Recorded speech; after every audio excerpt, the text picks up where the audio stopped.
Hello बच्चों, कैसे हो सब? All good. Welcome back to my YouTube channel science corner with Shubham Vaish.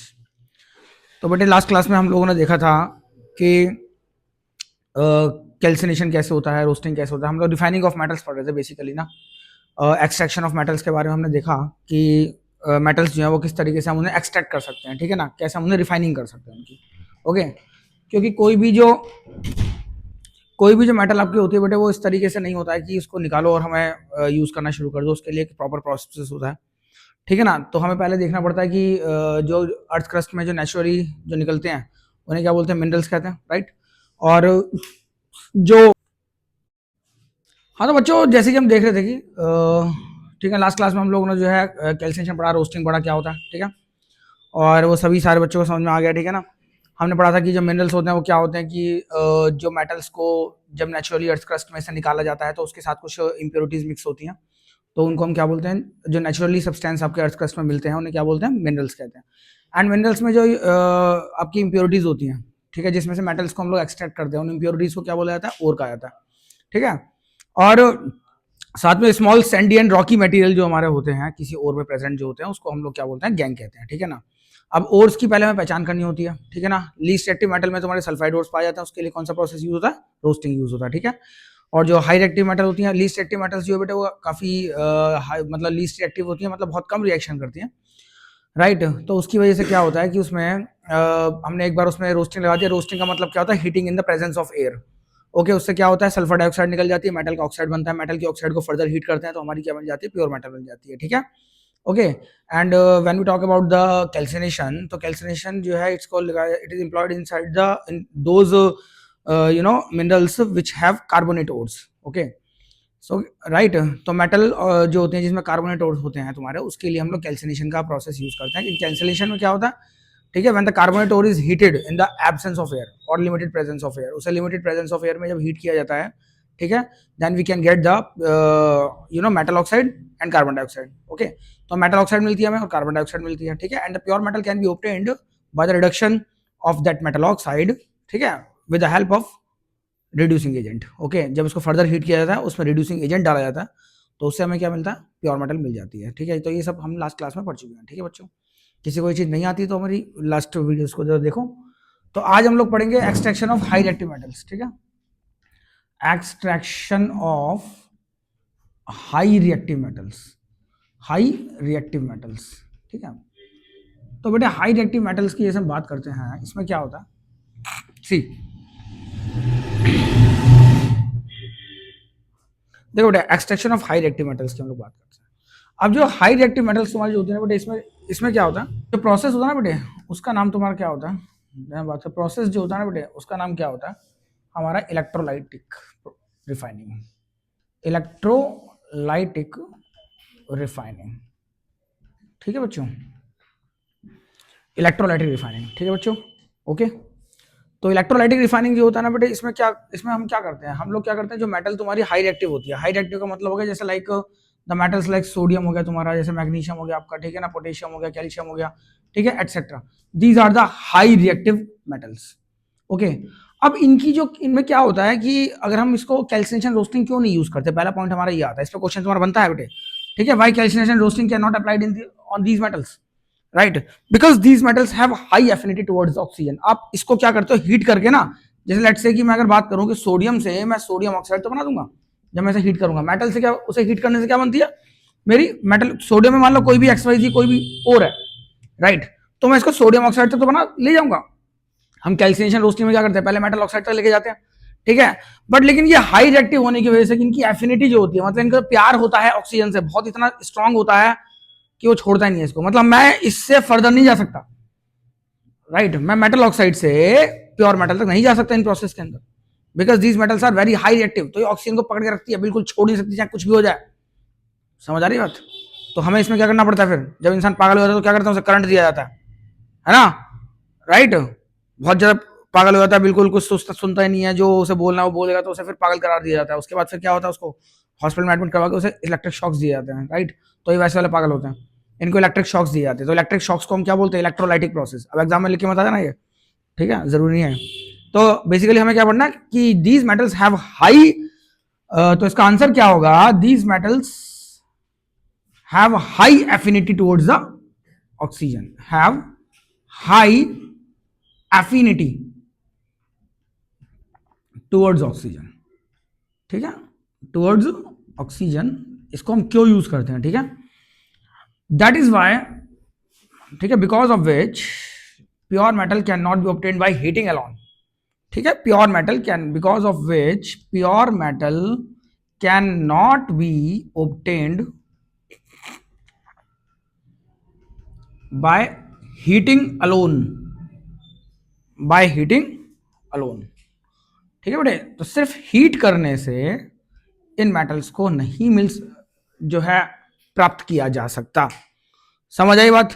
तो उसके लिए हम लोग प्रोसेस जो यूज करते हैं उसका नाम क्या होता है बेटे, इलेक्ट्रोलाइटिक रिफाइनिंग होता है, ठीक है। अब उसमें क्या करते हैं हम लोग, मेटल को क्या करते हैं, उसका पहले हम एक एक्वस स्टेट में उसे कन्वर्ट करते हैं सॉल्यूशन को, ओके, एंड देन उसमें कैथोड और एनोड डाल करके और इलेक्ट्रिसिटी को पास कर देते हैं, ठीक है, ओके। पहले मॉल्टन स्टेट में लेकर आते हैं मेटल को, एंड मॉल्टन स्टेट में लाने के बाद उसमें इलेक्ट्रिसिटी पास कर देते हैं, उससे क्या होता है, कैथोड पर हमारी मेटल चली जाती है, राइट, और एनोड पर क्या होता है, इंप्योरिटीज चली जाती है, ठीक है ना। वही प्रोसेस हमारा होता है इलेक्ट्रोलाइटिक में, जैसे हमने वाटर का डिकम्पोजिशन पढ़ा था फर्स्ट चैप्टर के अंदर, क्लोरल प्रोसेस सेकंड चैप्टर में पढ़ा था, है ना। क्या करते थे उसके अंदर, कंटेनर में लगते थे, उसमें इलेक्ट्रोड डाल के करंट पास कर देते थे, ठीक है ना। तो यहाँ पर भी हमें यही करना है, कुछ नहीं करना है इसके अंदर, ठीक है, ध्यान दो। जैसे फॉर एग्जांपल मैं अगर बात करता हूँ इलेक्ट्रोलाइटिक रिफाइनिंग का, हम लोग अब जरा प्रोसेस पढ़ रहे हैं, जैसे मान लो कि NaCl है, क्या है ये NaCl, यहाँ पर जो क्लोराइड है ये मेरी क्या है बेटे, मेटल है, ये मेरी मेटल है, और क्लोराइड क्या है इसके अंदर, ओर है। तो मुझे मेटल को अलग करना है और क्लोराइड को अलग करना है, ठीक है। दोनों पागल हैं एक दूसरे के लिए बहुत ज्यादा, आयनिक बॉन्ड बना रखा है ना, राइट। तो दोनों पागलों को पहले हम क्या करते हैं, पानी में डालते हैं, जैसे NaCl है, राइट। पहले हमने क्या किया, सबसे पहले इसको हम कन्वर्ट करेंगे किसमें, मॉल्टन स्टेट में। मॉल्टन स्टेट का मतलब इसको वाटर में डालकर और ये Na+ में और Cl- में टूट जाएगा, राइट। अब ये सॉल्यूशन के अंदर है एक्वस स्टेट में, समझ आ रही है, इट मींस एक्वस स्टेट में आयंस फ्रीली मूव करते हैं, बोलो बोलो बोलो, है ना। जो एक्वस स्टेट में है, एक्वस स्टेट में आयंस जो होते हैं ना बेटा, वो फ्रीली मूव करते हैं, राइट। अब देखो उसके बाद फिर क्या करते हैं, हम इसके अंदर इलेक्ट्रिसिटी पास कर देते हैं। अब हमारा काम है इलेक्ट्रिसिटी पास करना। अब एक कंटेनर में मैंने क्या किया, जरा ध्यान देंगे सारे बच्चे, एक कंटेनर के अंदर मैंने क्या किया, जो है ये इलेक्ट्रोलाइट ले लिया, इसे हम क्या बोलते हैं, इलेक्ट्रोलाइट। जो solution containing ions are called electrolyte, ठीक है बेटे। इलेक्ट्रोलाइट की डेफिनेशन क्या होती है, the solution which can conduct electricity, जिसके अंदर से इलेक्ट्रिसिटी पास हो सकती है, उसे हम क्या बोलते हैं बच्चों, इलेक्ट्रोलाइट कहते हैं, right. The solution which can conduct electricity are called what, electrolyte, okay. और यहाँ पर मैंने बेटे क्या किया, दो इलेक्ट्रोड्स डाल दिए। आप जानते ही हो कैथोड होता है और एक हमारा एनोड होता है, ठीक है। कैथोड जो होता है हमारा, ठीक है ना, इसकी डेफिनेशन क्या होती है बेटे, the electrode which is made up of pure metal are called what, cathode, ठीक है ना। ये हमारा कैथोड होता है बेटे, ये हमारा एनोड होता है, सी स्टैंड्स फॉर कैथोड, बोलो। तो इसे हम कहते हैं प्योर मेटल इलेक्ट्रोड, क्या बोलते हैं, pure metal electrode. Pure metal से बना हुआ जो इलेक्ट्रोड होता है उसे कैथोड कहते हैं बेटे। और ए स्टैंड्स फॉर एनोड, एनोड क्या होता है बेटे, इम्प्योर मेटल, ठीक है, इम्प्योर मेटल से बना होता है, इम्प्योर मेटल इलेक्ट्रोड्स, ठीक है, मतलब मेटल प्लस इम्प्योरिटी, मेटल भी होती है साथ में, इम्प्योरिटीज भी इसमें होती है, राइट। अब बेटे यहां से हम लोग क्या करते हैं, देखो ये नेगेटिव चार्ज होता है कैथोड पर, एनोड पॉजिटिव होता है, ठीक है। तो बैटरी का नेगेटिव टर्मिनल जो होगा उसको कैथोड से कनेक्ट करना है, और बैटरी का पॉजिटिव टर्मिनल जो होगा उसे कैथोड, एनोड से सॉरी कनेक्ट करना है, ठीक है। इस बात का ध्यान रखना, अगर आपने सेल को उल्टा कर दिया वो टीचर देखते गलत कर देगा, ठीक है। छोटी छोटी बातें हैं, देखिए चलिए आगे बात करते हैं, ठीक है। अब बेटे इसके बाद हमारा होता है, ठीक है, तो कैथोड एंड एनोड की हम बात करते हैं, ठीक है। तो बेटे प्योर मेटल्स तुम्हारे जो होते हैं और एनोड से बने होते हैं, सॉरी प्योर मेटल्स तुम्हारे जो होते हैं कैथोड होते हैं, इम्प्योर मेटल वाले जो होते हैं उसको एनोड कहते हैं, राइट।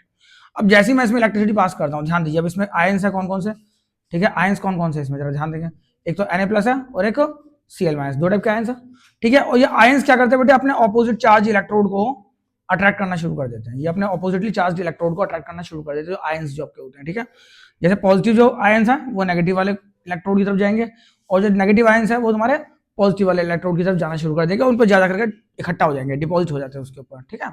इस तरीके से ऐसा होता है, ओके। अब ऐसा क्यों होता है, हम बात करते हैं कि ये रिएक्शंस जो होती हैं तुम्हारी कैथोड पर और एनोड पर कौन कौन सी होती हैं और किस तरीके से ये रिएक्शन करते हैं, जो कि ये कैथोड की तरफ और एनोड की तरफ आपके चले जाते हैं, ठीक है ना। अब जरा उस पर उन पर बात करते हैं, ठीक है ना, कि ऐसा क्या होता है, कि क्या लालच होता है इनका कि ये इनके ऊपर इकट्ठे हो जाते हैं जाकर के। ध्यान दो बेटे, कैथोड पर अब हम बात करते हैं रिएक्शंस, इसमें कौन कौन सी होती हैं, सी ध्यान देना। पहले हम पढ़ेंगे एट कैथोड, एट कैथोड ये लिखने पड़ेंगे आपको एग्जाम में, ठीक है बेटे। कैथोड तुम्हारा नेगेटिव चार्ज है, नेगेटिव चार्ज का मतलब इसमें नेगेटिवली चार्ज बहुत पार्टिकल्स बहुत ज्यादा है, नेगेटिव चार्ज पार्टिकल इसके अंदर यहां से आ रहे हैं ना, इलेक्ट्रॉन्स बहुत ज्यादा आ रहे हैं इसके पास, और इसके पास इलेक्ट्रॉन नहीं है, Na+ है ना, एक इलेक्ट्रॉन कम है। तो Na+ क्या करता है, उसे कैथोड एक इलेक्ट्रॉन दे देता है, भाई कोई बात नहीं, नेगेटिव चार्ज भरे पड़े मेरे पास, जितने भी चाहिए ले ले, क्या फर्क पड़ता है। तो यहां से ये होता है 2 और 8, इसके एटॉमिक शेल में कितने 8 इलेक्ट्रॉन्स होता है, बट एक इलेक्ट्रॉन को गेन करके क्या बन जाता है, Na बन जाता है 281, समझे, एक इलेक्ट्रॉन इसने यहां से गेन कर लिया, समझाई, ठीक है। तो ये जो है क्या करता है, ये कैथोड पर जाकर के डिपॉजिट हो जाता है, सोडियम जो मेटल तुम्हारी होती है वो कैथोड के पर चली जाती है, समझ आई बात, ठीक है। जो तुम्हारी एनोड पर क्या होता है, अब जरा ध्यान दो, एट एनोड, एनोड पर कौन सी रिएक्शंस होती हैं जरा देखो। अब एनोड है तुम्हारा positive charge, right, Cl negative तुम्हारा आयंस है इसके अंदर, तो वो यहां से एक इलेक्ट्रॉन खींच लेता है, Cl नेगेटिव जो होता है ना सॉल्यूशन के अंदर, उससे एक इलेक्ट्रॉन को खींच लेता है, -1 इलेक्ट्रॉन। तो यहां पर था ये 288, समझ आई बात, यहां पर क्या था 288, के में 2, L और M में 88 इलेक्ट्रॉन, ठीक है। एक इलेक्ट्रॉन निकल गया तो क्या बन गया बेटे, ये नेगेटिव चार्ज खत्म हो गया, तो ये बन गया 287, समझ आई बात। इसको हम या तो ऐसे लिखो, अदरवाइज इसको हम क्या लिखते हैं, कुछ ऐसे लिखते हैं +1e, ये माइनस था e, तो यहाँ के प्लस आ गया, दिखने में थोड़ा अच्छा लगता है बस, और कुछ नहीं है, बाकी आप माइनस लिख करके भी लिख सकते हो, ठीक है बच्चों। तो ये मेरा कहाँ हो गया, एनोड पर जाकर के डिपॉजिट हमारा हो जाता है। तो ये रीजन है कि तुम्हारा जो पॉजिटिव चार्ज होता है वो नेगेटिव वाले इलेक्ट्रोड की तरफ भागता है, और जो नेगेटिव चार्ज होता है वो पॉजिटिव वाले इलेक्ट्रोड की तरफ जाके वहां पे डिपॉजिट हो जाता है, समझ आ रही बात, बोलो कोई दिक्कत। तो आपने क्या करना है, पहले तो आपने वाटर के साथ रिएक्शन लिखनी है, उसमें क्या करना है, आपको सिर्फ डिसोसिएशन दिखाना है, क्या दिखाना है, डिसोसिएशन, डिसोसिएशन दिखाना है आयंस के का, जो भी आयनिक कंपाउंड है उसको उसके आयंस में डिसोसिएशन दिखाना है, मतलब टूटना दिखाना है कि पानी डालते हो टूट गया, समझे। वो टूटता हो कैसे है, ये बताया था मैंने आपको कि अपना नंबर मल्टीप्लाई में दूसरे नंबर चार्ज पर, राइट, अपना नंबर मल्टीप्लाई में दूसरा नंबर चार्ज पर, फिर बाद में जो पॉजिटिव चार्ज है, जितने पॉजिटिवली चार्ज है, फिर उसके बाद में क्या होता है बेटे, जितने भी तुम्हारे पॉजिटिवली चार्ज हैं, इसका मतलब क्या, उतने इलेक्ट्रॉन कम है, जितने इलेक्ट्रॉन कम है उतने इलेक्ट्रॉन डाल दो उसके अंदर, और मेटल को बना दो, समझ आई बात, ठीक है। और जितने एक्स्ट्रा इलेक्ट्रॉन उतने निकाल दो, ठीक है ना। तो ऐसा होता है, तो उसके बाद क्या होता है, फिर कैथोड जो होता है ना हमारा, और जो एनोड के अंदर जो इम्प्योर मेटल होती है, प्योर मेटल होती है, वो भी निकल निकल के सॉल्यूशन में जाती है पहले, समझे, और बाद में इसके ऊपर जाके चिपक जाती है। तो ये हमारी थोड़ी सी क्या होती है, ये मोटी होती चली जाती है, जो हमारा कैथोड वाला जो इलेक्ट्रोड है ना, ये थोड़ा मोटा होता चला जाता है और ये पतला होता चला जाता है। एक टाइम बाद क्या होता है, सारा सारा मेटल इसके ऊपर आता है, सारा मेटल इसके ऊपर इकट्ठा हो गया, इसको हटा देते हैं और ये इंप्योरिटीज बन जाती हैं। कुछ इंप्योरिटीज तुम्हारी जो होती हैं इस सॉल्यूशन में घुल जाती हैं, जो गंदगी होती है ना, जो किसी की तरफ नहीं भागती, प्लास्टिक प्लास्टिक होती है, सब चीजें तो सॉल्यूशन में खत्म हो जाती है। और कुछ जो हैवी इंप्योरिटीज होती हैं वो यहाँ नीचे बैठ जाती हैं, इसको हम क्या बोलते हैं, एनोड की गंदगी, मतलब एनोड मड, समझ आ रही बात, इसको हम फेंक देते हैं। ओके, तो कोई भी मेटल तुम्हारी जो हाई रिएक्टिव होती है उसको आप इस तरीके से उसकी 3 रिएक्शंस लिख सकते हो, ठीक है, पूरी कहानी के साथ लिखना पड़ेगा। आप क्या करोगे, आप इस तरीके से देखोगे, पहले ये रिएक्शन लिखोगे, ठीक है, initially we can take the melted form of that metal containing any kind of ore, ठीक है, but the metal should be high reactive, right। तो पहले हम लोग क्या करेंगे बेटे, इसका aqueous solution लेंगे, ठीक है, and then pour this aqueous solution inside a container, put 2 electrodes in that container, ठीक है, and introduce some electricity with the help of a battery, ठीक है। इसमें हम लोग कुछ इलेक्ट्रिसिटी को हम इंट्रोड्यूस करेंगे with the help of a battery, right. उसके बाद क्या होगा, all the ions which are present inside the solution starts attracting towards their oppositely charged electrode, ठीक है, and the following reactions takes place inside the process, समझे। उस process में कुछ रिएक्शंस तुम्हारी हो रही होती है, एट कैथोड लिखोगे, फिर एट एनोड लिखोगे, इसको बनाओगे, टीचर सोचेगा यार कितना बढ़िया बच्चा, और बस देखो नंबर आएंगे तुम्हारे सबके, ठीक है। कोई और एग्जांपल देखें कि सर NaCl का बहुत आसान है, चलो कोई बात नहीं, मैं तुम्हें दिखाता हूँ मैग्नीशियम क्लोराइड का, वही है मेरे पास, इसको मुझे इलेक्ट्रोलाइटिक प्रोसेस से साफ करना। 3 इक्वेशंस लिखनी आनी चाहिए बेटे, क्या करना है, पहले इसको पानी में डालो, क्या करो, एक्वस स्टेट में लिखो, पहले इसको एक्वस स्टेट में डाला, कैसे करते हैं, अपना नंबर मल्टीप्लाई में दूसरे नंबर चार्ज पे, क्या बनेगा यहाँ पे बोलो, Mg2+, क्लोरीन का नंबर है वो चार्ज पर आएगा, प्लस क्या हो गया, अपना नंबर मल्टीप्लाई में और दूसरे का चार्ज पर, पहले पॉजिटिव होता है बाद में नेगेटिव होता है, समझ आ रही बात। ये हो गया इसका जनरल रिएक्शन, ये मेरा इलेक्ट्रोलाइट सॉल्यूशन बन गया। अब इसको मैंने क्या किया, इसमें डाल दिया, कहानी पूरी सेम रहेगी, ठीक है ना। ओके, नोट्स में आपको बेटे मिल जाएंगे, ठीक है, जो लास्ट वीडियो मेरी होगी चैप्टर की, उसके बाद मैं पूरे चैप्टर के नोट्स अपलोड करूंगा, ठीक है ना, अभी तक किए नहीं है मैंने क्योंकि अभी ये चैप्टर कंप्लीट नहीं हुआ है, ठीक है, तो देख लेना उसके अंदर, ठीक है। अब जैसे कि आप देखते हो कि इसमें क्या करेगा, अब हम लोग क्या करेंगे एट कैथोड, कैथोड पर क्या हो रहा होगा बताओ, कैथोड होता है नेगेटिव चार्ज, राइट, तो जो तुम्हारा पॉजिटिव चार्ज है इसके अंदर 2 इलेक्ट्रॉन कम है, राइट, बोलो बोलो बोलो, टू रेट, जितने चार्जेस लगे हों उतने इलेक्ट्रॉन कम है। पॉजिटिव चार्ज का मतलब क्या होता है, deficiency of electron, right, deficiency of electron, तो 2 इलेक्ट्रॉन डाल दो उसके अंदर, क्या फर्क पड़ता है, क्या बन जाएगा, मैग्नीशियम, राइट, यहां पर एक कम था, एक डाल दिया था, सोडियम बन गया था, या 2 इलेक्ट्रॉन कम है, 2 इलेक्ट्रॉन डाल दो, राइट। एनोड पर रिएक्शन क्या हो रही होगी, एट एनोड, बट एनोड पर रिएक्शन क्या हो रही होगी बताओ जरा, इसमें क्या 2Cl माइनस है, Cl माइनस लो, कोई दिक्कत नहीं है, इसमें से Cl और 1 इलेक्ट्रॉन निकाल दो, बोलो, समझे, बट टोटल क्लोरीन कितने हैं, 2 है ना, तो बस डबल कर दो, क्या दिक्कत है, 2 क्लोरीन से 2 इलेक्ट्रॉन निकल जाएंगे, 1 से 1 निकला, 2 से 2 निकल जाएंगे, ये रिएक्शन बन जाएगी तुम्हारी, और कहानी सेम रहेगी तुम्हारी, समझ आ रही बात। तो इसे हम क्या बोलते हैं बच्चों, इलेक्ट्रोलाइटिक प्रोसेस, ठीक है। तो जरा मुझे एल्यूमिनियम क्लोराइड को जो है साफ करने की 3 इक्वेशंस लिख के दिखाएंगे, ठीक है, अगर हो गया तो बेटे कमेंट बॉक्स में बोलना यस, नहीं हुआ तो मुझे बोलना नो, मैं फिर इसको बताऊंगा, ठीक है, और आप लोग लिखिए, ओके। वीडियो पसंद आई हो बेटे लाइक शेयर सब्सक्राइब जरूर करना, अदरवाइज और चैप्टर्स की नोटिफिकेशन कैसे मिलेगी आपको, ठीक है।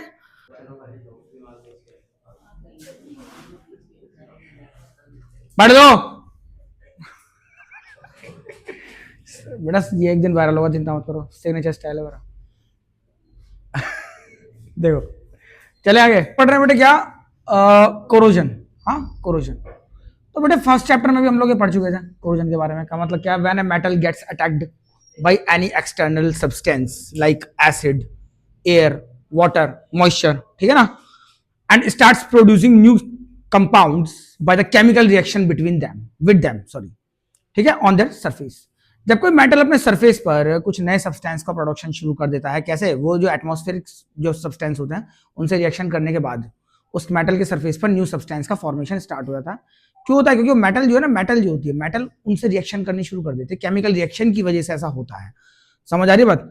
तो केमिकल जैसे वो आयरन है, आयरन जो तुम्हारा है, लेट्स से कि मैं बात करूं कि आयरन है, अब जैसे ये मॉइस्चर के कॉन्टैक्ट में आएगा, मॉइस्चर के कॉन्टैक्ट में जैसे ये आएगा, राइट, जैसे मॉइस्चर के कॉन्टैक्ट में आएगा तो उससे क्या होगा ना, इसके ऊपर ना एक केमिकल रिएक्शन की वजह से एक नया सब्सटेंस का फॉर्मेशन स्टार्ट हो जाए, जो हमारे ब्राउन कलर का होता है, क्या होता है, ब्राउन कलर का होता है, क्या होता है बेटे, वो आयरन ऑक्साइड होता है बच्चों, ठीक है, इसे क्या बोलते हैं हम लोग, फेरस ऑक्साइड बोलो या आयरन ऑक्साइड, राइट। इसकी एक लेयर होती है, वो डिपॉजिट हो जाती है इसके ऊपर, क्यों, क्योंकि आयरन जब उससे रिएक्शन करता है मॉइस्चर से, राइट, अब मॉइस्चर कहां पर होता है सर, वो तो एयर के अंदर होता है, राइट, ठीक है बेटे, तो मॉइस्चर से रिएक्शन करके क्या होता है, यहाँ पर एक नया सब्सटेंस तुम्हारा बन रहा है जो उसे खराब कर रहा है धीरे धीरे, ठीक है, ओके, और धीरे धीरे क्या होता है, मेटल जो होती है, मेटल का जो सरफेस होता है वो धीरे धीरे जो आपका वैनिश होना स्टार्ट हो जाता है, ठीक है ना, गल जाती है कोई भी चीज जो होती है, आपने देखा होगा, ठीक है, तो ऐसा होता है, इस प्रोसेस को हम लोग क्या बोलते हैं बेटे, कोरोजन कहते हैं, ठीक है। तो हम इसमें फर्स्ट चैप्टर में पढ़ा था, ठीक है ना, तो इसका मतलब क्या होता है ये तो सारे बच्चों को पता ही होगा, ऐसा हम मानते हैं, तो इसमें ज्यादा नहीं लिखना है, व्हेन मेटल गेट्स अटैक्ड बोलो या रिएक्ट बोलो, जो मर्जी है, by external substance, by external factors लिखो या सब्सटेंस लिखो, एक ही बात है, ठीक है, and forms new products on their surface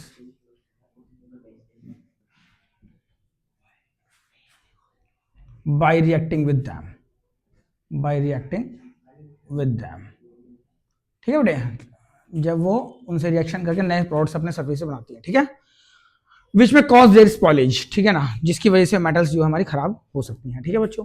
for example हो गया बेटे, बहुत ही है तुम्हारा रस्टिंग ऑफ आयरन, बोलो रस्टिंग ऑफ आयरन, ठीक है ना, तो आयरन जो होता है बेटे वो मॉइस्चर से रिएक्शन करता है। सिमिलरली आप देखते हो कॉपर की जो पहनते हैं लोग, क्या नाम है, रिंग वगैरह पहनते हैं, उनकी उंगलियां ना हरी हरी हो जाती है, समझे ना, कॉपर की रिंग जो पहनते हैं, राइट, कॉपर के बर्तन होते हैं, उनकी शाइनिंग चली जाती है, ठीक है ना, तो कॉपर भी तुम्हारा क्या करता है, वो एटमॉस्फेरिक CO2 से, कार्बन डाइऑक्साइड से रिएक्शन करता है, तो वैसा होता है, ठीक है, ओके। और जैसे सिल्वर होता है, वो ज्वेलरी होती है सिल्वर की, वो काली काली पड़ जाती है ना, उसको फिर हम लोग धोते हैं गर्म पानी करके, जाने उसके बाद वो ठीक हो जाती है, होता है ऐसा, देखा हो आप लोगों ने, मम्मी की ज्वेलरी वगैरह कभी देखना, वो ब्लैक ब्लैक पड़ जाती है, तो बेटे वो क्या, वो सल्फर से रिएक्शन करती है, समझे ना, सल्फर किसी भी फॉर्म में हो, चाहे वो हाइड्रोजन सल्फाइड हो, चाहे सल्फर डाइऑक्साइड हो, मतलब एटमॉस्फेयर में सल्फर जो होती है उससे रिएक्शन करके ऐसा होता है, वो सिल्वर सल्फाइड की लेयर जो होती है ना बेटे उसको बनाती है वो, समझ आ रही है बात, ठीक है।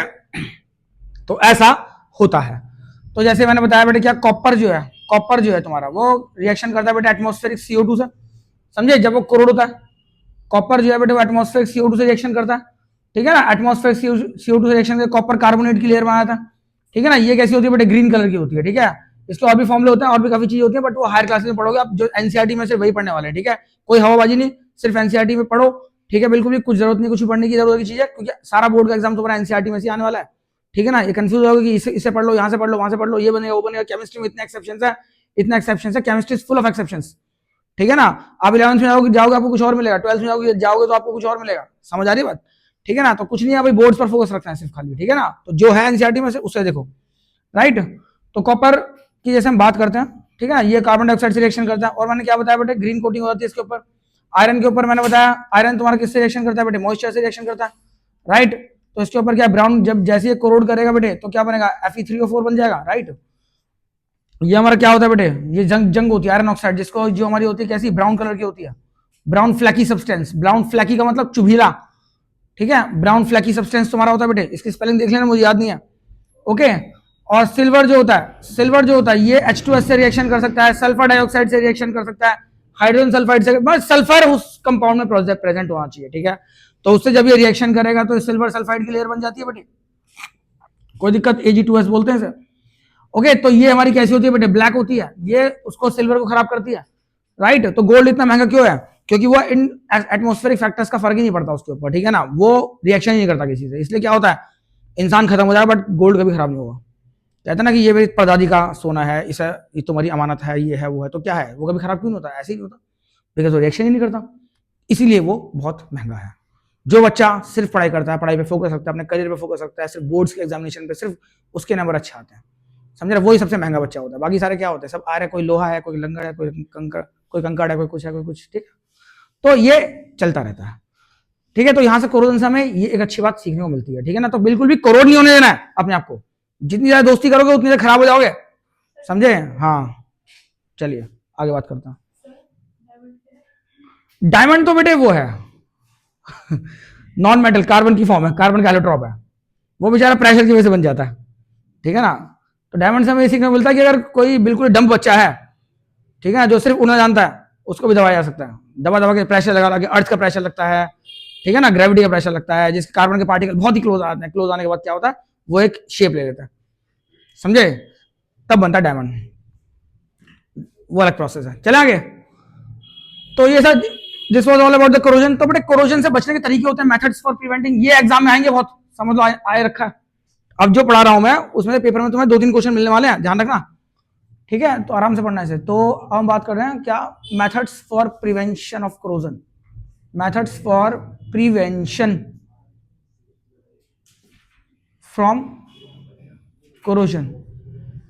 तो बेटे कोरोजन से बचने के तरीके जो तुम्हारे होते हैं वो क्या क्या होते हैं, बाय ऑयलिंग, ठीक है ना। ऑयलिंग के थ्रू किसी मेटल को के ऊपर अगर हम ऑयलिंग कर देते हैं, उसके ऑयल की एक लेयर चढ़ा देते हैं, तो उससे क्या होता है कि वो खराब होने से बच जाती है, ठीक है। By oiling rusting can be prevented, rusting can be prevented. तो बेटे रस्टिंग को बचाया जा सकता है, मेटल को खराब होने से बचाया जा सकता है ऑयलिंग करके, ठीक है। कैसे, एक एक्सपेरिमेंट भी इसके अंदर दे रखा है, ठीक है ना, टेबल पूरा एक्सपेरिमेंट प्रॉपर एक्टिविटी दे रखी है, ठीक है ना, एग्जाम में एक दो बार आई हुई है वो, ठीक है। तो उसको देख लेना अच्छे से, क्या किया हुआ है, देखो 3 टेस्ट ट्यूब ली हुई है, बोलो, राइट, 3 टेस्ट ट्यूब उन्होंने ली हुई है, राइट। अब एक में क्या डाला हुआ है उन्होंने, पानी, ठीक है, और इसके अंदर कुछ आयरन की पिंस डाली हुई है, ठीक है ना, कील डाली हुई है, राइट, देखना ऐसा कुछ है। एक में वाटर डाला हुआ है, बोलो, इसमें भी आयरन की पिंस डाली हुई है, राइट, बट ऊपर क्या है, ऑयल की लेयर है, ऊपर एक ऑयल डाला हुआ है, क्या डाला हुआ है, ऑयल, ऊपर एक क्या डाला हुआ है बेटे, ऑयल डाला हुआ है, ओके। अब इसमें लास्ट वाला जो है तुम्हारा, वो ऊपर बनाता हूँ, नीचे यहाँ कैमरे में आया नहीं था, ठीक है बेटे। तो यहाँ पर लास्ट में क्या कर रखा है उन्होंने, कैल्शियम एनहाइड्रस कैल्शियम क्लोराइड डाला हुआ है, ये दिख रहा है, एनहाइड्रस कैल्शियम क्लोराइड, बता दे करो भाई ऐसा कुछ होता है तो, एनहाइड्रस कैल्शियम क्लोराइड इसमें डाला हुआ है, ये सारा मॉइस्चर एब्जॉर्ब कर लेती है, ठीक है। और इसमें अगर मैं आयरन की पिंस डालूंगा तो इसमें भी कोरोजन नहीं होगा, ठीक है। इन दोनों में हुआ बट इसमें नहीं होगा, ठीक है। इसमें वो क्या है, दोनों के कॉन्टैक्ट में है, वाटर और एयर दोनों के कॉन्टैक्ट में है, ठीक है। इसका मतलब होता है कि कोरोजन के लिए वाटर प्लस एयर, मतलब रस्टिंग के लिए वाटर और एयर दोनों का होना जरूरी है। सिर्फ इसमें दोनों कॉन्टैक्ट में इसमें रस्टिंग हो जाएगी, ठीक है। यहाँ पर सिर्फ वाटर के कॉन्टैक्ट में तो रस्टिंग नहीं होगी, और यहाँ पर सिर्फ एयर के कॉन्टैक्ट में है तो रस्टिंग इसमें भी नहीं होगी। समझ आ रही है बात, ठीक है। तो ऑयलिंग करके हम लोग क्या करते हैं, वाटर का और एयर दोनों का जो मिक्सचर होता है उसके बीच में हम क्या कर सकते हैं, एक ब्लॉक प्रोवाइड कर सकते हैं उनको, उनके दोनों की मिक्सिंग को हम लोग रोक सकते हैं, तो उसकी वजह से क्या होता है, कोरोजन नहीं होता, ठीक है। तो ये था हमारा ऑयलिंग, ठीक है। सेम का हमारा होता है बेटे पेंटिंग के थ्रू, जरा ध्यान देंगे सारे बच्चे, ठीक है। I hope you guys are getting my point, मैं जो कह रहा हूं वो आपको समझ में आ रहा है, ठीक है। तो धीरे धीरे, और देखो बेटे methods of prevention from corrosion, ये टॉपिक बहुत इंपॉर्टेंट है, ठीक है। इसमें से क्वेश्चन 100% एक बनना है, ठीक है। तो पहले हमने ऑयलिंग का पढ़ लिया, सेकंड हम लोग बात करते हैं बेटे पेंटिंग की, बोलो, ठीक है। पेंटिंग की बात करते हैं बेटे। देखो पेंटिंग के अंदर क्या होता है कि पेंट भी सेम वही काम करता है, कोई आयरन की कोई लेयर है, आयरन की कोई वो है मेटल है, ठीक है। तो उसके ऊपर ये क्या एक लेयर बन जाती है किसकी, पेंट की। तो पेंट क्या करता है बेटे, वो भी एक लेयर बनी रहती है उसकी, काफी टाइम तक बनी रहती है। आप देखते हो ग्रिल होता है, दरवाजे होते हैं, उसके अंदर सब हर जगह में पेंट करना पड़ता है, बिना पेंट के काम चलेगा नहीं, खराब हो जाएंगे वो, जंग खा जाएंगे, ठीक है। तो पेंट क्या करता है, वो वही चीज है बेटे, एयर वो मॉइस्चर को अंदर नहीं एंटर होने देता, ठीक है। जो मॉइस्चर जो होता है ना बेटे, उसे अंदर एंटर नहीं होने देता, तो उससे क्या होता है, वो मेटल के साथ रिएक्ट नहीं कर पाता, और रिएक्शन नहीं होता तो उसका मतलब कोरोजन भी नहीं होता। समझ आई बात, ठीक है। तो पेंटिंग करके भी हम इसे बचा सकते हैं, इसको लिख देना आप। सेकंड हमारा क्या, सेकंड है हमारा अलॉय फॉर्मेशन हो गया, एक गैल्वेनाइजेशन, ये बहुत इंपॉर्टेंट है, ठीक है। ये 2-4 पॉइंट्स पढ़ लेना बेटे। गैल्वेनाइजेशन तो पूरा पूरा पूछा था, क्या होता है, इसका मतलब होता है बेटे coating of zinc, coating of zinc, ठीक है। जो काम तुम्हारा, अब देखो ये ऑयल, तो आप ऑयल जो है वो जब तक आप लगाओगे कुछ टाइम तक लगा रहेगा, जब तक लगा रहेगा ऑयल तब तक बचाएगा कोरोजन से। अभी तो है नहीं कि पूरे पूरे दिन आप तुम हर हफ्ते ऑयल लगाना शुरू कर दोगे पूरे घर के गेट के अंदर, ऐसा हो नहीं सकता। पेंट जो है वो कुछ टाइम तक टिका रहा था, ठीक है ना, 4 साल 10 साल 12 साल तक टिका रहा था, ठीक है। ये थोड़ा उससे भी बेटर तरीका है गैल्वेनाइजेशन जो होता है। आप जो देखते हो पाइपलाइंस देखते हो कभी तुम्हारे घर में, जो गली के बाहर जो खुदाई होती है जिसके थ्रू घरों में पानी आता है ना, वो ब्लैक ब्लैक कलर की होती है, तो ब्लैक कोटिंग जो होती है ना वो जिंक की होती है, समझे। कोई ये तो है नहीं कि बार बार जमीन के अंदर घुस के कोई पेंट तो करेगा नहीं बार बार उसके अंदर, तो ऐसे केस में गैल्वेनाइजेशन यूज होता है। तो ये क्या करता है बेटे, ये आयरन को जैसे लेट्स से आयरन है, उसके ऊपर जिंक की हम कोटिंग कर देते हैं, जिंक की एक कोटिंग कर देते हैं, ठीक है। अब जिंक जो है वो हाई रिएक्टिव होता है आयरन से, समझे। अब हाई रिएक्टिव मेटल होने की वजह से फिर क्या होता है कि जैसे ही कोई एयर या मॉइस्चर आता है इस पर अटैक करने के लिए, जिंक पहले ही उससे रिएक्शन करनी शुरू कर देता है, समझे। जिंक जो है जैसे ही तुम्हारा एयर ऑक्सीजन जो भी चीज तुम्हारे पास आएगी तो पहले ही उससे रिएक्शन करनी है, जैसे यहाँ से मॉइस्चर तुम्हारा आएगा, ठीक है, तो जिंक उसे पहले ही पकड़ करके क्या बना देगा, जिंक ऑक्साइड बना देता है, ठीक है। तो वो जिंक जो है ना बेटा, वो पहले इससे रिएक्शन करके और प्रोडक्ट बनाने शुरू कर देता है, ठीक है। तो उससे क्या होता है कि वो आयरन तक नहीं पहुंच पाता, जब नहीं पहुंच पाता तो क्या होता है, आयरन तुम्हारा बचा रहता है। फिर 10-20 साल में जब जिंक पूरा पूरा खत्म होता है, पूरा इसकी लेयर हट जाती है, सब खराब होता है, फिर दोबारा से कोटिंग कर देते हैं उसके अंदर। समझ आ रही है बात, बहुत इंपॉर्टेंट है। तो coating of zinc over the surface of iron is called what, galvanization, because zinc is a high reactive metal, it starts reacting with the moisture, ठीक है, much earlier than the metal, ठीक है। Okay, and the inner metal will become safe from the corrosion, ठीक है। जो inner metal हमारी होती है वो हमारी कोरोजन से बची रहती है। समझ आई बात, ठीक है बेटे। This was about the galvanisation. अब एनोडाइजिंग देख लेते हैं क्या होता है। सॉरी, देखिए ध्यान दो। अब बेटे एनोडाइजिंग का मतलब क्या होता है, हम लोग इसको नहीं उठा सकता, देखिए एनोडाइजिंग का मतलब क्या होता है बेटे कि इसमें हम लोग क्या करते हैं कि कोटिंग होती करते हैं एल्यूमिनियम ऑक्साइड की, सुन लो, coating of a layer of aluminium oxide Al2O3 over the surface of metal, over the surface of metal is called what, anodizing, ठीक है। वही काम हम लोग करते हैं, क्या करते हैं बेटे, एल्यूमिनियम ऑक्साइड जो होता है ना, देखो सी कैथोड और एनोड करके हम लोग इलेक्ट्रोड लिए, ये मेटल होती है, ये हमारा एनोड होता है, यहाँ पर हमारा एल्यूमिनियम होता है, ठीक है, ये हमारा एल्यूमिनियम होता है बेटे। तो क्या होता है, जैसे इसके अंदर हम लोग इलेक्ट्रिसिटी को पास आउट करते हैं, तो सारा का सारा जो एल्यूमिनियम होता है ना, वो यहाँ से निकल के और ऑक्सीजन के साथ रिएक्शन करके उसकी एल्यूमिनियम ऑक्साइड की लेयर होती है जो इस मेटल के सरफेस पर चिपक जाती है। अब होता क्या, एल्यूमिनियम ऑक्साइड क्या करता है, वो भी एक कोटिंग की तरह ही काम करता है। अब जैसे आप देखते हो साइकिल होती है, ठीक है, या कोई तुम्हारे यूटेंसिल्स होते हैं, जब बाथ फिटिंग्स होती हैं, बाथ फिटिंग्स होती है ना, नल के होते हैं, पानी के कॉन्टैक्ट में आते हैं हमेशा, समझे, हर साल चेंज करने पड़ जाएंगे हर 6 महीने में अगर खराब होने लगे तो उसके ऊपर क्या करते हैं हम लोग, एल्यूमिनियम ऑक्साइड की लेयर बना देते हैं। तो एल्यूमिनियम ऑक्साइड की लेयर क्या करती है, वो भी इसकी तरह जिंक की लेयर की तरह ही काम करती है। ओके, बट ये थोड़ी क्या है, सरफेस में फिनिशिंग देती है, मतलब थोड़ा ये देखने पर बदसूरत लगती है, और एल्यूमिनियम ऑक्साइड को लगा देते हैं तो वो थोड़ी सुंदर लगती है। साइकिल का तुमने टायर देखा होगा, जो पहले एटलस की साइकिल आया करती थी, वो चमकती थी, उसमें हम शक्ल दिया करते थे अपनी, कभी देखना ऐसा होता है, ठीक है ना। तो वो सब जो है कोटिंग होती है, इसमें हम लोग जो है क्रोमियम की भी कोटिंग कर सकते हैं, क्रोमियम की कर सकते हैं, एल्यूमिनियम ऑक्साइड की कर सकते हैं, किसी की भी कर सकते हो, ठीक है। तो इस मतलब किसी भी एक मेटल की कोटिंग करना, किसी मेटल के ऊपर, किसी मेटल ऑक्साइड की या किसी भी चीज की कोटिंग करने को हम बोलते हैं एनोडाइजिंग, ठीक है बेटे, क्या बोलते हैं इसको, एनोडाइजिंग बोलते हैं। तो उससे क्या होता है कि ये कोरोजन से बची रहती है, ठीक है। अब एक क्वेश्चन तुम्हारे से बनता है कि sometimes the corrosion is beneficial, by, ध्यान देना, एल्यूमिनियम जो होता है ना बेटे, उसमें कोरोजन इतनी आसानी से नहीं होता, तभी एल्यूमिनियम बहुत ज्यादा यूज होता है। जैसे ये एल्यूमिनियम है, बोर्ड्स के साइड में दिख रहा होगा आप लोगों को, ये एल्यूमिनियम है, दिख रहा है, नहीं दिख रहा, कोई बात नहीं, ठीक है। एल्यूमिनियम जो होता है ना बेटे, ग्रे कलर का जो होता है, ये काफी ज्यादा यूज होता है, ठीक है। ऐसा क्यों होता है, जरा ध्यान देंगे कि एल्यूमिनियम में क्या होता है कि ये ना, जैसे कोई ये आप देखते हो, ये कोई एल्यूमिनियम है, ठीक है भाई, इसके ऊपर जब जैसे ये एयर और मॉइस्चर के रिएक्शन से कांटेक्ट में आता है, जैसे ये एयर एंड मॉइस्चर कांटेक्ट में आता है, तो इसके ऊपर क्या करता है ना बेटे, ऑटोमेटिकली ये तुम्हारा एल्यूमिनियम ऑक्साइड में आता है, एक लेयर होती है एल्यूमिनियम ऑक्साइड की, जो इसके ऊपर बननी स्टार्ट हो जाती है, समझे। अब ये लेयर इसे कोरोड करने की बजाय क्या करती है, इसको बचा लेती है कोरोजन से, एक कोटिंग की तरह काम करती है, ऑटोमेटिकली बन जाती है।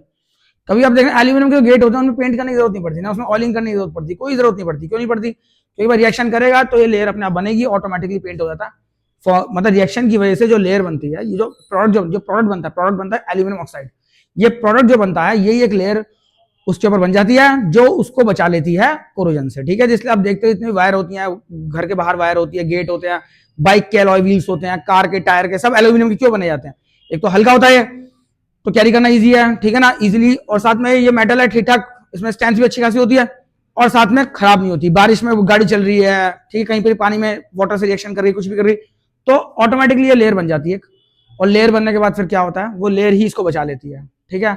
अगर समझे ना, अगर आयरन के हम वायर यूज करने लग जाए तो क्या होगा, हर 6 साल में वायर चेंज करने पड़ जाएंगे, हर साल बारिश आएगी, सब कुछ होगा, खराब हो जाएंगे वो, ठीक है। तो क्या होता है ये, इसलिए एल्यूमिनियम जो है आपका वाइडली यूज होता है आपका, ठीक है बच्चों, ठीक है। इस पे क्वेश्चन तुम्हारा बन जाता है, ये इंपॉर्टेंट बात बताइए मैंने, इसको जरा याद रखना, ठीक है। तो कुल मिला के बात ये कि यही है। अब इसके बाद हमारा आता है एलॉय फॉर्मेशन, नेक्स्ट, ठीक है बेटे। तो चैप्टर के एंड में पहुंच गए, ठीक है। और बेटे अगर आपको वीडियो पसंद आ रहा है तो कमेंट करके जरूर बताइएगा कि कैसा लगा, ठीक है। और कुछ भी अगर इसमें इंप्रूवमेंट आप चाह रहे हो तो मुझे बता देना, ठीक है, मैं उस पॉइंट को बहुत ही सीरियसली लूंगा, ठीक है। बट बोर्ड्स में नंबर सारे बच्चों के आने चाहिए, ठीक है बच्चों, ध्यान दीजिए। नेक्स्ट हमारा आता है बेटे इसके बाद एलॉय फॉर्मेशन, ठीक है ना, 4, 5 जो भी है तुम्हारा देखना, एलॉयज। देखो बेटे एलॉय का मतलब क्या होता है, हम दो मेटल को एलॉयज, मेकिंग एलॉयज, ठीक है बेटे। जब alloy is a homogeneous mixture of 2 और मोर मेटल और a metal and a non metal, ठीक है बच्चों। तो एलॉय जो है वो क्या है बेटे, वो एक होमोजेनियस मिक्सचर होता है 2 या 2 से ज्यादा मेटल्स का, या फिर एक मेटल और नॉन मेटल का एक होमोजेनियस मिक्सचर जो होता है ना, उसे हम लोग क्या बोलते हैं, एलॉय कहते हैं। समझ आ रही बात, बोलो बोलो, ठीक है। जैसे एक मेटल ली मैंने, यहां देखो, जैसे मैंने, इससे होता क्या है, एलॉय बनाने से क्या होता है, एक मेटल ली मैंने, दूसरी मेटल ली मैंने, दोनों को मेल्ट किया, मिक्स कर दिया, ठीक है। जैसे आप देखते हो कि आयरन में आप क्रोमियम डाल दो या कार्बन डाल दो तो तुम्हारी स्टील बन जाती है। अब स्टील बनाने से फायदा क्या है, जो हमारे घर के यूटेंसिल्स होते हैं, बर्तन होते हैं, सब स्टील के बने होते हैं, ठीक है ना। अगर आयरन के यूज करने लग जाएंगे तो क्या होगा, हर साल चेंज करने पड़ जाएंगे, कोरोजन हो जाएगा उसके अंदर, खराब हो जाएंगे, ठीक है। अब स्टील में कोरोजन नहीं होता, तो उसकी प्रॉपर्टी जो है ना वो चेंज हो जाती है, इस वजह से हम क्या करते हैं, एलॉय में कन्वर्ट कर देते हैं किसी भी मेटल को, ताकि वो खराब ना हो। ये भी एक कोरोजन से प्रिवेंशन का एक तरीका होता है, ठीक है ना, एलॉय फॉर्मेशन, ठीक है। तो एन एलॉय क्या होता है बेटे, होमोजीनियस मिक्सचर होता है, क्या होता है, होमोजीनियस मिक्सचर होता है ऑफ 2 और मोर मेटल, 2 और मोर मेटल, 2 या 2 से ज्यादा मेटल का होमोजीनियस मिक्सचर होता है, ठीक है। और a metal and a non metal, एक मेटल का और नॉन मेटल का भी मिक्सचर हो सकता है तुम्हारा ये एलॉय। समझ आ रही बात, एनसीईआरटी में जो रखे हैं जरा ध्यान दो, ये जो आयरन तुम्हारा होता है, आयरन के अंदर आप क्रोमियम डाल दो, ठीक है, साथ में कार्बन डाल दो, तुम्हारा स्टील बन जाता है, बोलो बोलो बोलो, राइट। कॉपर को और टिन को मिला दो तो क्या बनता है, बताना मुझे कमेंट बॉक्स में।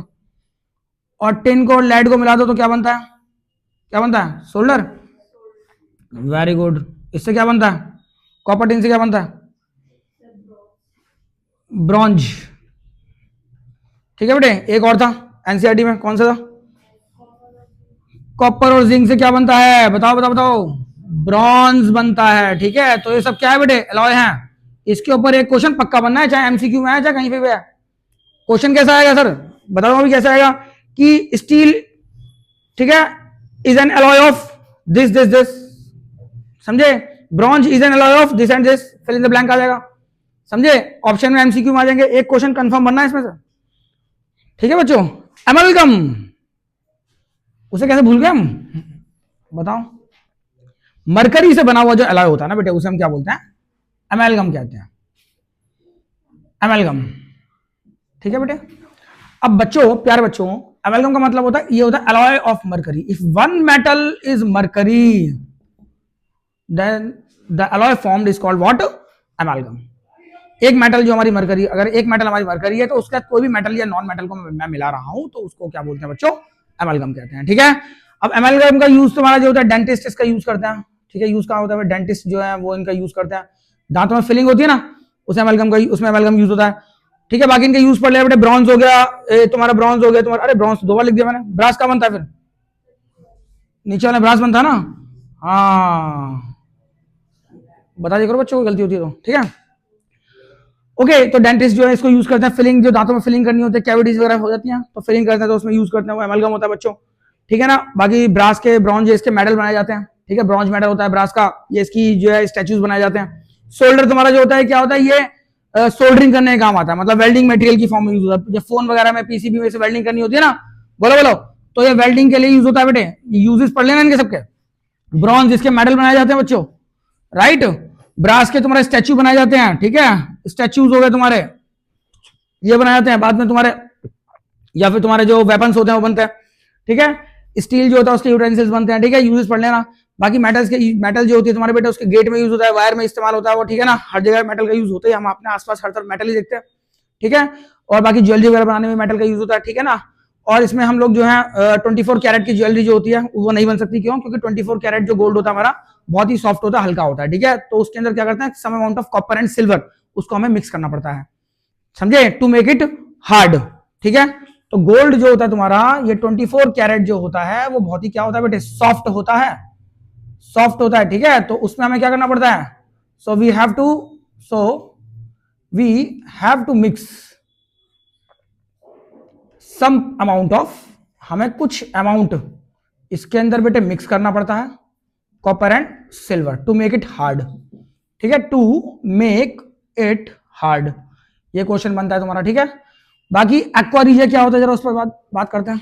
ठीक है, वो जो यहाँ पे जो गैप्स हैं तुम्हारे इस चैप्टर के अंदर, ठीक है, जो कहीं ना कहीं कुछ कुछ चीजें छूट गई हैं, ठीक है ना, उसको हम कवर कर रहे हैं। तो चैप्टर तुम्हारा बेटे कंप्लीट हो गया है। ठीक है ना, अब हम लोग बात करते हैं, कुछ गैप्स को कवर करने की कोशिश करते हैं। सी, एक्वा रीजिया, ये क्या होता है बेटे? एक्वा रीजिया बेटे, ये एक सॉल्यूशन होता है तुम्हारा। ठीक है, जो HCl का और HNO3 का होता है, ये तुम्हारा 3:1 का रेशो, 75% उसमें आपका हाइड्रोक्लोरिक एसिड होता है और 25% तुम्हारा जो होता है नाइट्रिक एसिड होता है। ठीक है, तो it is a mixture of, क्या होता है? Mixture of hydrochloric acid and nitric acid, इसे क्या बोलते हैं? HNO3, नाइट्रिक एसिड का मिक्सचर होता है in the ratio 3:1, it's called what? Aqua regia. ठीक है, अब इसका यूज क्या होता है बेटे? It can dissolve the metals like gold, platinum, इसको ये क्या करता है? डिसॉल्व कर सकता है इन मेटल्स को। ठीक है, राइट, इनको अपने अंदर डिसॉल्व, मतलब खा जाता है बेसिकली, जैसे सोने के, जैसे हम गोल्ड की कोई, हम कहते हैं जी ये इसकी पॉलिश खराब हो गई, इसको पॉलिश कर दो, तो क्या, तो ज्वेलर क्या बोलता है कि ये थोड़ा सा वजन कम हो जाएगा इसका। क्यों? क्योंकि जब एक्वा रीजिया में डालूंगा तो उसे साफ करूंगा तो कुछ मेटल को एक्वा रीजिया खा जाएगा। समझ आई बात? तो ये डिसॉल्व कर सकता है, क्या कर सकता है? It can dissolve. इस पे केस स्टडी क्वेश्चन बन सकता है। एक लेडी है, उसके ऊपर वो ज्वेलर के पास गई, तो उसने जब उसे अपनी ज्वेलरी के अंदर फिनिशिंग की, उसने क्लीन की उसकी ज्वेलरी को, उसकी शाइनिंग जैसी वापस आई तो चमक तो गई, बट वेट कम हो गया। तो वो लड़ रही है उससे। आप वहां बैठे हो, आप कैसे उसे समझाओगे? बीइंग ए साइंस स्टूडेंट, ठीक है, being a Shubham sir student, आप कैसे उसे समझाओगे कि ऐसा क्यों हुआ? तो आप क्या बताओगे कि मैम उन्होंने क्या किया है? उसको एक्वा रीजिया में डुबाया है। ठीक है, तो कुछ मेटल उसमें डिसॉल्व हो गई है, जिसकी वजह से वजन उसका कम हो गया। ठीक है, तो टेंशन लेने की जरूरत नहीं है। तो it can dissolve the metals like like gold हो गया, प्लेटिनम हो गया, ठीक है। गोल्ड एंड प्लेटिनम जो है तुम्हारे, उनका यूज क्यों होता है बेटे ज्वेलरी बनाने में? बिकॉज इनकी शाइन बहुत ज्यादा होती है, लस्ट्रस होती है, ठीक है, और इनकी ज्वेलरी बनाई जा सकती है, ठीक है। ये मैलेबल होते हैं, समझे, डक्टाइल होते हैं, ये सब पढ़ लेना, ठीक है। तो जो भी ज्वेलरी में ऑर्नामेंट्स में जरूरत होती है उसकी ज्वेलरी बनाई जा सकती है, समझ आई बात, ठीक है बेटे। और दैट्स इट, ठीक है बेटे। तो ये था हमारा मेटल्स एंड नॉन मेटल्स, ठीक है बेटे। अगर वीडियो आपको इन्फॉर्मेटिव लगी हो तो इसमें लाइक शेयर सब्सक्राइब जरूर कीजिएगा बच्चों, और मुझे बताइएगा कि आपको और क्या क्या चीज़ें में हैं जो पढ़नी है या प्रॉब्लम्स आ रही है कहीं पे, तो मैं उस पर सेपरेट वीडियो बनाऊंगा, ठीक है बच्चों। ओके, पढ़ते रहिए, all the very best, thank you.